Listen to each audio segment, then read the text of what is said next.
In this video, I'm going to show you how to cash out on Playful Rewards. If you find this video helpful, please consider to like this video and subscribe to my channel. In saying that, let's just jump straight into the video. Okay, so basically we need to go ahead and collect coins or points. So typically reach the minimum threshold. It's often around 100,000 coins to be eligible to cash out. So I've only got 5,000 on this account.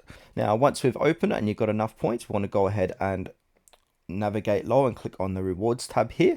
Now basically it's going to show us our next payout. So here it is here. So next payout is $14.95. So we got a little progress bar. Once we hit 100,000 we can select our reward. So it's either PayPal or Amazon, but this might vary depending what region location you're in. You might have more options. So say for example I want to select PayPal.